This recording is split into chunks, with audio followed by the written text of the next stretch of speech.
If you struggle with self-esteem, think you might be giving too much to others, and wonder whether or not boundaries will help you, the answer is yes. Here's the hidden truth behind these issues and the biggest threats you need to avoid.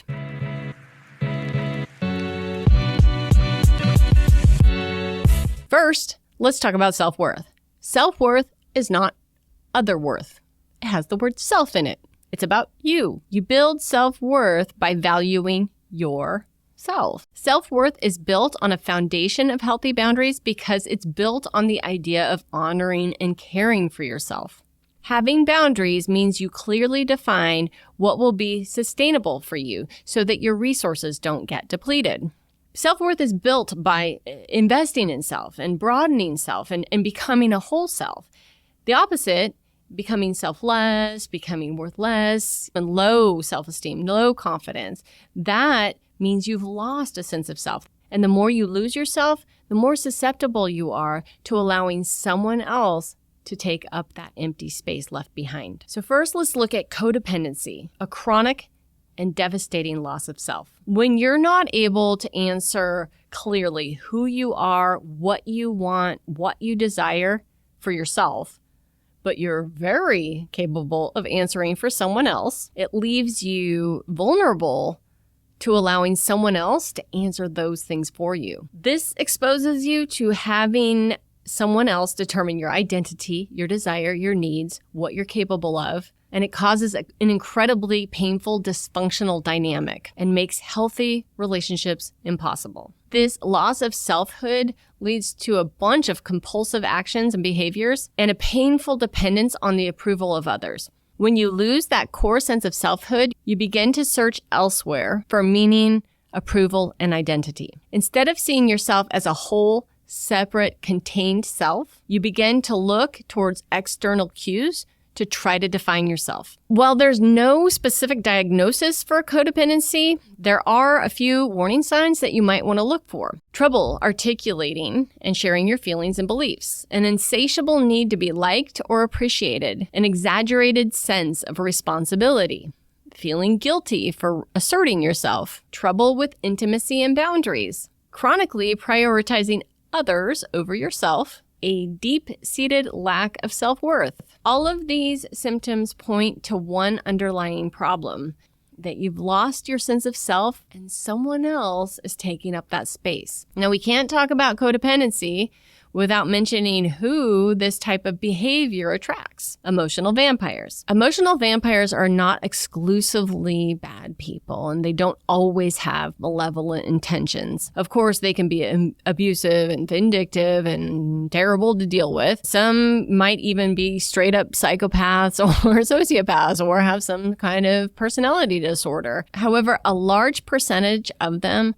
are just highly insecure people that are attempting to get love in unhealthy and immature ways. So it's actually more helpful just to consider yourself and how you feel when you're interacting with someone. Here are some of the warning signs to look for. Their feelings, needs, and desires seem more important than yours. You feel guilty for not being or doing what they want. You don't feel like you have permission to have privacy or boundaries. You don't feel safe showing vulnerability. Why it might seem like codependents are going to be the prey of emotional vampires, that neglects a core truth, that both lack a healthy and stable sense of self. Neither emotional vampires nor codependents actually know who they are, what they feel, what they need, what they want. They've lost themselves. And both put an exaggerated importance on the opinion of others. Codependents and emotional vampires share the same goal. They both rely excessively on others to define their identity and to help them feel loved and important. Both are unconsciously trying to boost their sense of self-worth by using another person. However, they have different strategies to try to get to that goal. A codependent gives away their attention, their sense of self, to try to get love, appreciation, and acceptance. While an emotional vampire takes someone else's attention, appreciation, and love to boost their sense of self. When you're not able to articulate your feelings, advocate for your own needs, share your true desires, or communicate clear boundaries, you inevitably end up where there's no self to give. The good news is that to build self-worth, there is a way out of this, one that fortifies you against this dysfunctional dynamic and also prevents these kind of people from being attracted to you. And it's called boundaries. Boundaries are not about the other person. Boundaries are about you. When you have healthy boundaries, you're able to show up as your whole self. You're able to experience true intimacy with others, and you're able to experience a sense of freedom in your relationships. When you have unhealthy boundaries, you feel stuck, helpless, overwhelmed, and resentful. You might not need to change every relationship in your life. However, you need better boundaries in any relationship that has any of these following symptoms. You often feel frustrated or angry after interactions with this person. You feel like you're walking on eggshells around this person. You feel like you're going to be outcast or unloved if you're not doing what this person wants. You often feel exhausted after engaging with this person. You feel responsible for the person's feelings, thoughts, or actions. Or you have a difficult time finding your center when you're around this person. The definition of a boundary is a line that marks the limits of an area. It's both a line of containment, keeping you on one side, and a line of protection, keeping others on the other side. Think about it like drawing a circle around you, where you keep yourself inside the circle, and that's called containment.